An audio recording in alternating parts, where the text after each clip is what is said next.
She was married to a man who could not bear to look at her. Alara stood in the grand entrance hall of Ashbourne Hall on her wedding day, still wearing the ivory silk gown that had been her mother's. Her new husband, Alexander Blackwood, the Duke of Ashbourne, walked past her without a glance. His boots echoed on the marble floor, each step a small wound. He paused at the staircase, his broad back still turned, and spoke only 5 words. "Your rooms are prepared, madam." Then he ascended, leaving her alone beneath the cold glitter of the chandelier. Servants scattered like shadows. Not one met her eyes. Alara pressed her hand against the ache beneath her ribs and did not cry. She had learned long ago that tears changed nothing. She had entered this marriage knowing she was a debt repaid. Her father, a merchant with more honor than fortune, had pulled a young Alexander from a shipwreck off the coast of Cornwall 13 years earlier. When her father's fleet was lost to a winter storm and ruin swallowed her family whole, the Duke of Ashbourne appeared not as a savior but as a banker settling an account. He offered his name, protection, a roof, nothing more. And she, with a mother fatting into illness and 2 younger sisters facing a future without dowries, had whispered yes. Now she was a duchess with a husband who could not stand the sight of her. The first month was an education in silence. Ashbourne Hall was a masterpiece of grey stone and frozen elegance, set among the Yorkshire moors like a fortress against the world. Alexander spent his days locked in his study or riding the estate boundaries until dusk. He took meals alone. When they did cross paths, he offered clipped civility and eyes that looked through her, not at her. Alara tried, oh how she tried. She learned the household rhythms, memorized the names of every servant, studied the estate ledgers until her candle guttered out. She arranged flowers in the drawing room, hoping he might pause and notice the color she had brought into his gray world. He walked past them without a flicker. She wore the deep blue gown that matched her eyes, the one her sister had said made her look like a painting. He glanced at her, nodded once, and returned to his correspondence. One evening, she gathered her courage and knocked on the study door. "Enter." He did not rise when she stepped inside. His desk was a battlefield of papers, and the firelight carved his features into something severe and beautiful. Dark hair, jaw sharp enough to cut hope, eyes the color of winter storms. "Your Grace, I wondered if we might take tea together. The cook has made." "I have no time for tea, madam." He did not lift his gaze from the document in his hand. Was there anything of importance? The words struck her like a closing door. She stood there, hands clasped, her heart thudding against the quiet rejection. "No, forgive the interruption." She left before he could see the sting in her eyes. That night, alone in her silk-draped bed, Alara stared at the canopy and let the silence press down upon her. She had been prepared for duty. She had not been prepared to be invisible. Spring arrived, softening the moors with heather and wild thyme, but the chill inside Ashbourne Hall refused to thaw. The household whispered about the Duchess who walked the gardens alone, who spent hours in the library reading estate histories as if studying for a position she already held. They pitied her. Alara felt their pity like a damp cloak she could not shed. The first unexpected tenderness came not from her husband, but from his land. She discovered, on a long walk meant to escape the suffocating walls, a cluster of tenant cottages near the eastern boundary. The families there lived in conditions that made her merchant's heart clench. Children with hollow cheeks, men bent before their time, a widow named Mrs. Thorne whose roof had leaked through the entire winter. Alara did not ask permission. She sent for a builder, paid from the household allowance Alexander had granted her without thought. She visited the cottages daily, her fine slippers gathering mud, her hands learning the feel of wool blankets and medicine bottles. The tenants looked at her with suspicion at first, then with a cautious wonder. No duchess had ever crossed their thresholds before. She was helping the widow Thorne plant a kitchen garden when she heard hoofbeats. She looked up, dirt smeared on her cheek, and found the Duke of Ashbourne mounted on his black stallion, watching her with an expression she could not read. "What are you doing?" His voice was flat, but something flickered behind his eyes. "Gardening, Your Grace." She brushed her hands on her apron.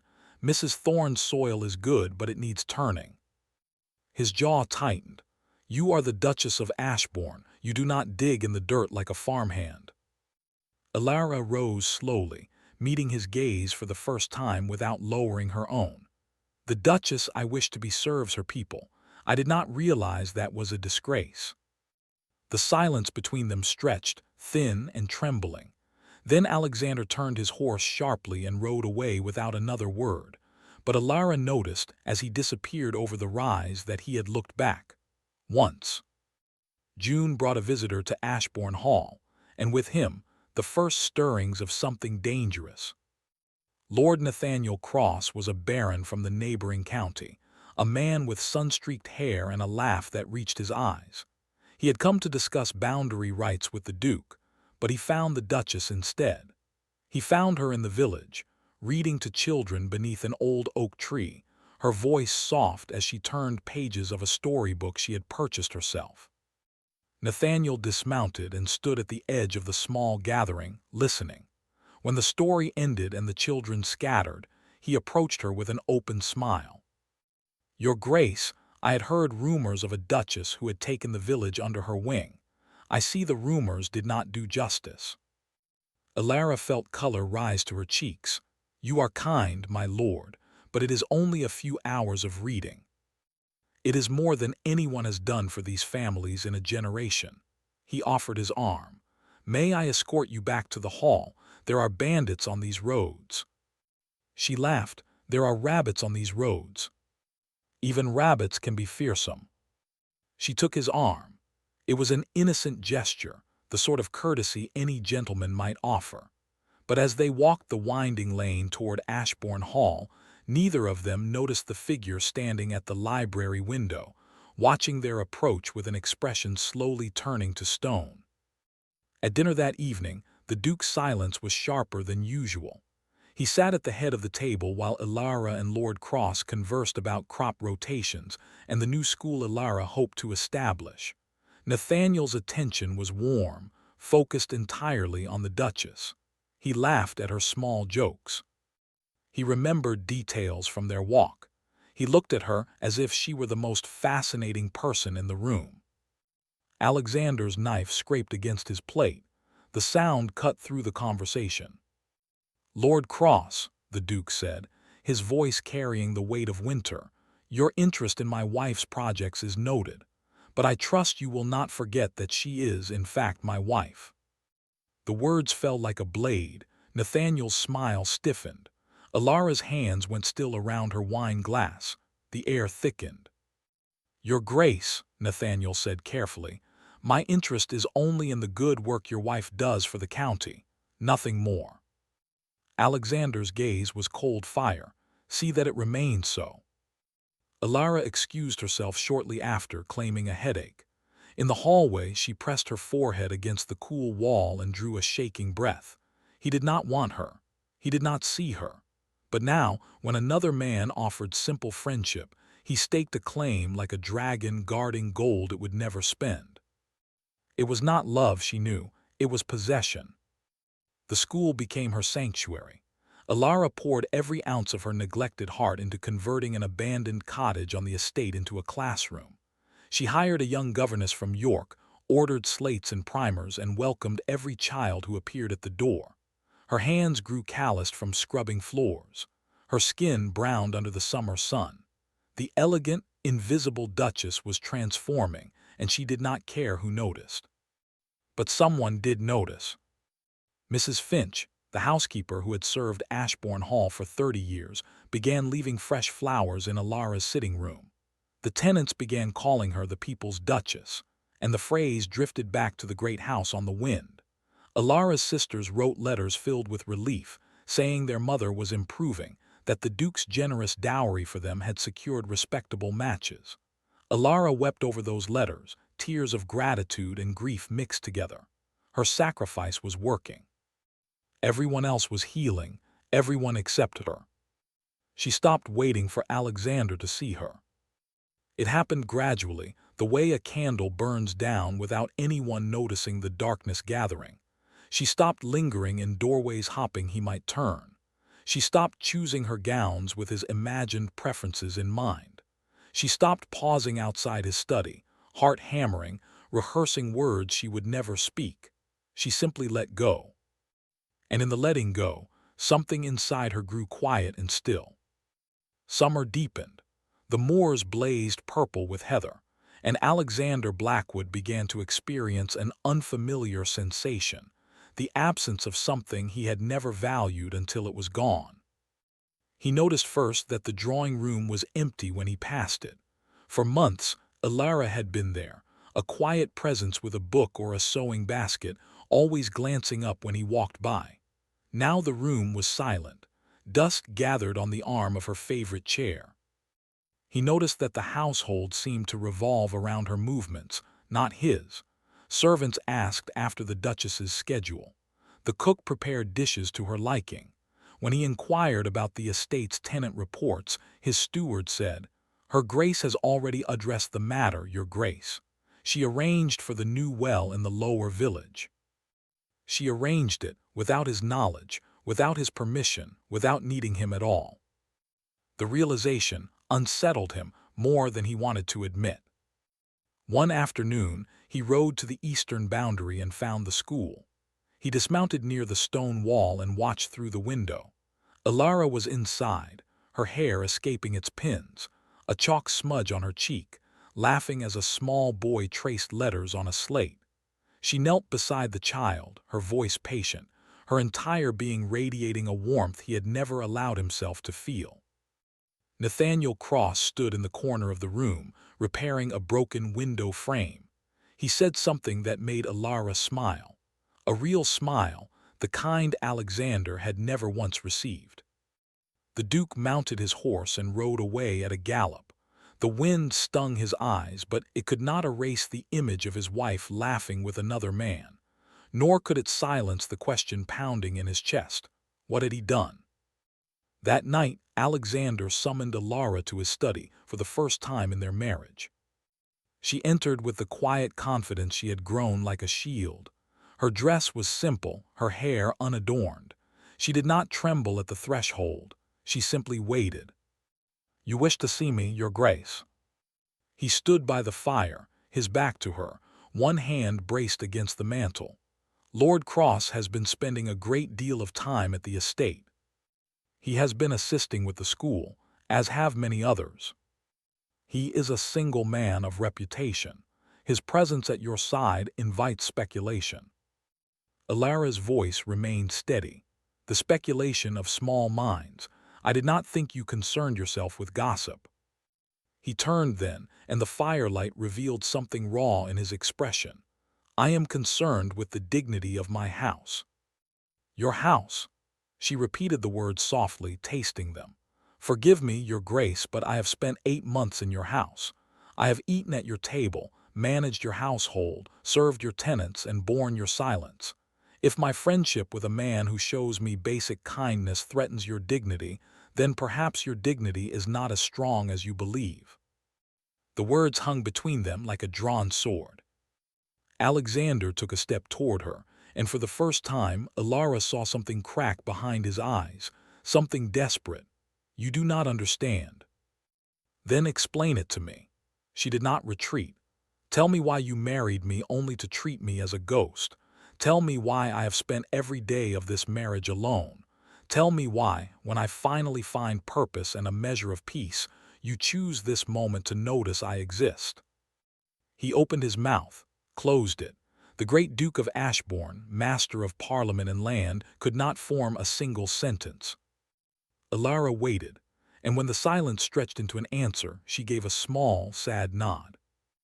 "Good night, Your Grace." She left him standing there, the fire dying at his back. Autumn came, and with it, Lady Margaret Blackwood. The Duke's aunt swept into Ashbourne Hall with the force of a bitter wind. She was a widow of considerable fortune and infinite criticism, a woman who had never approved of her nephew's merchant bride. She took up residence in the East Wing and immediately began filling the house with her opinions. "Still no heir, I see," she remarked at breakfast, her eyes sliding over Alara like a blade. "I suppose that requires a husband who remembers your existence." Alara's teacup paused halfway to her lips. She set it down gently. "The Duke is a busy man." "Busy avoiding his duty," Lady Margaret sniffed.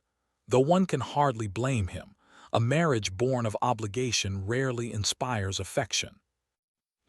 The words were meant to wound, and they found their mark. But Alara had spent months learning to absorb blows without flinching.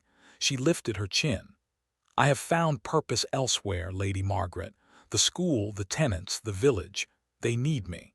And I have learned that being needed is worth more than being noticed." Lady Margaret's laugh was a dry rustle. "How noble!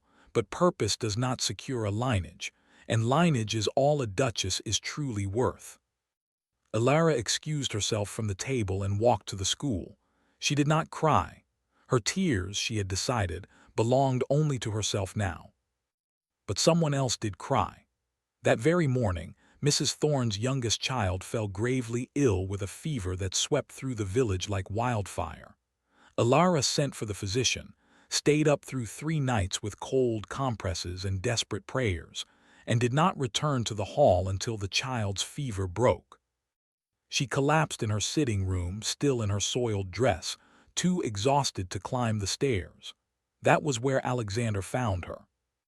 He had been searching the house for hours.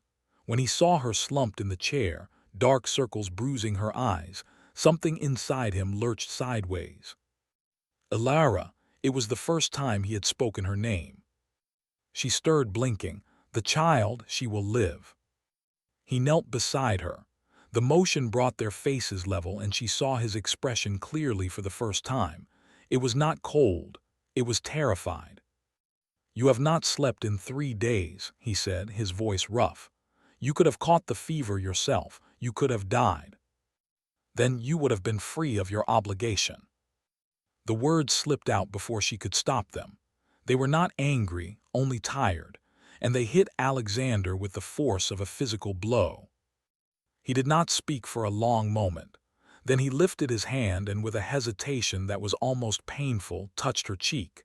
His fingers were warm, trembling. "You were never an obligation," he whispered. "You were never that." Before she could answer, he gathered her into his arms and carried her up the stairs. She was too exhausted to protest, too exhausted to understand the way his heart hammered against her shoulder. He laid her in her bed, drew the covers to her chin, and stood looking down at her. His voice, when it came, was barely audible. "I am afraid of what I feel. I have been afraid since the day I saw you." But she was already asleep. November brought the first frost, and with it, the truth Alara had stopped seeking. Lady Margaret, frustrated by her nephew's growing distraction and the household's quiet loyalty to the Duchess, decided to take matters into her own hands. She intercepted a letter meant for Alara, a letter from Nathaniel Cross, expressing his admiration for her strength and his hope that she might consider visiting his estate to advise on his own tenants' welfare. It was an innocent letter, but Lady Margaret read it with the eyes of scandal. She delivered it to Alexander at a dinner party, in front of 20 guests. "Your wife's correspondence, nephew. I thought you should see how the Duchess of Ashbourne spends her leisure hours." The room fell silent. Silverware paused. Alara, seated at the far end of the table, felt the blood drain from her face. Alexander took the letter. "Read it." His expression remained unreadable, but his knuckles whitened around the paper. He looked up, not at Alara, but at his aunt. "You opened my wife's private letter." Lady Margaret blinked. "To protect your honor." "My honor?" He rose from his chair, and the cold fury radiating from him made the candles flicker. "My honor is not built on the humiliation of my wife. You will apologize to the Duchess now, or you will leave this house tonight and never return." Gasps rippled around the table. Lady Margaret's face drained of color. "Alexander, I only—" "Now." Alara watched the scene as if from a great distance. She saw her husband's aunt stammer out a forced apology. She saw the guests avert their eyes. She saw Nathaniel Cross rise from his seat, his own face tight with anger on her behalf. And she saw, for the first time, Alexander defending her. It should have felt like victory. Instead, it felt like grief, because she realized, sitting there in the frozen silence, that it had taken public humiliation for him to stand beside her, and she was not sure that was enough. After the guests departed, Alexander came to her chambers. He knocked softly, a sound she had never heard before. She opened the door and found him standing in the corridor with his shoulders bowed, his mask utterly shattered. "I am sorry," he said, "for tonight, for everything, for 8 months of silence, for letting you believe you were nothing to me when you were everything." Alara leaned against the doorframe. Her heart was a wound that had scabbed over, and his words were picking at the edges. "You cannot say that now, not after all this time." "I know," his voice broke. "I know I have no right, but I am saying it anyway." He took a shuddering breath. "I married you because your father saved my life. That is what I told myself. But the truth is, I saw you once years before, at a dock in Plymouth. You were helping your father with his ledgers, and you smiled at a sailor who had dropped his cargo. You smiled at him like he mattered, and I have never forgotten it." Alara stared at him. "You never told me." "Because I was afraid. My parents' marriage was a battlefield. I grew up believing love was a weakness. I thought if I let myself feel anything for you, I would lose control. I thought distance was safer." He pressed his hand against the wall, steadying himself. "But losing you while you are still here is worse. Watching you build a life without me is worse. I have been a fool and a coward, and I do not deserve your forgiveness, but I am begging for it anyway." The corridor was silent. Alara felt the tears she had held back for months rise in her throat, hot and relentless. She did not answer him. She simply stepped forward and placed her hand very gently against his chest. She felt his heartbeat beneath her palm, wild, desperate, alive. "I stopped waiting for you," she whispered, "but I never stopped loving you, and that is the cruelest part." He covered her hand with his own, his fingers closing around hers like a man clutching a lifeline. "Then let me learn to be worthy of it. Let me try." She did not say yes that night, but she did not pull her hand away either. Winter descended on Ashbourne Hall, and the ice began to thaw. Alexander did not return to his old patterns. He did not retreat into his study or disappear across the moors. He began walking through the house as if seeing it, and her, for the first time. He visited the school and stood awkwardly in the corner, watching the children with an expression of bewildered wonder. He asked Alara about her day and actually listened to her answers. It was not a sudden transformation. It was a slow, halting, painful thing. Some days he was still distant, caught in old fears. Some days she could not bear to look at him without remembering the months of silence. But they were trying. And then Lady Margaret's malice bore its final fruit. The aunt, still seething from her public humiliation, discovered something in the family records, something she believed would destroy the fragile peace entirely. She brought it to Alara on a gray February morning, triumph glittering in her eyes. "You think my nephew loves you?" She tossed a yellow document onto the table. "Read the marriage contract, specifically the clause regarding annulment." Alara's fingers trembled as she lifted the paper. She had never read the full contract. Her father had handled the legalities and she had trusted him. Now she saw, in cold black ink, a clause that made her stomach drop. If after 2 years of marriage no heir was produced, the Duke of Ashbourne retained the right to annul the union and dissolve all obligations to the bride's family. "He gave himself an escape," Lady Margaret said, her voice dripping satisfaction. "He never intended for this marriage to last." Alara set the paper down carefully. She did not scream. She did not weep. She simply stood, walked to the stables, and rode out onto the moors alone. She rode for hours, the winter wind cutting through her cloak, her mind a storm of pain and confusion. He had kept an escape route. From the very beginning, he had planned for a way out. Everything he had said, every tender gesture, now felt like a lie built on a trapdoor. When she returned, mud-spattered and half-frozen, Alexander was waiting in the entrance hall. His face was pale with fear. "Ilara, you have been gone for hours. I was about to send search parties." She threw the crumpled contract at his feet. "You planned to be rid of me. From the first day, you planned it." He looked down at the paper and understanding dawned like a sickness. He closed his eyes. "I forgot about that clause." "You forgot." Her voice was hollow. "You forgot that you gave yourself permission to discard me." "My solicitors inserted it. It was standard practice for arranged marriages among the peerage. I never thought of it again." He stepped toward her, hands outstretched. "Ilara, I swear to you, I never intended to use it. I had forgotten it existed." "How can I believe you?" The question tore from her throat. "How can I ever trust that you will not wake up one morning and decide I am too much effort, too difficult, too inconvenient to love?" Alexander dropped to his knees. The Duke of Ashbourne, master of 100,000 acres, knelt on the cold marble floor before his wife. His shoulders shook. His voice was a ragged prayer. "Because I am nothing without you. Because these past months of seeing you, truly seeing you, have unmade me. Because I would rather die than lose you again." He lifted his head and his eyes were wet. "I will have the contract burned. I will sign a new one granting you half of everything I own. I will do whatever it takes. Just do not leave me, please." Ilara looked at him kneeling in the dust of his own pride. She thought of the months of silence, the humiliation, the slow death of hope. And she thought of the man who had carried her up the stairs, who had defended her before his aunt, who had come to her door with a broken voice and a bared heart. She knelt down right there on the marble floor, so that they were eye to eye. "If I stay," she said quietly, "it will not be because I need you. I have learned to stand alone. If I stay, it will be because I choose to.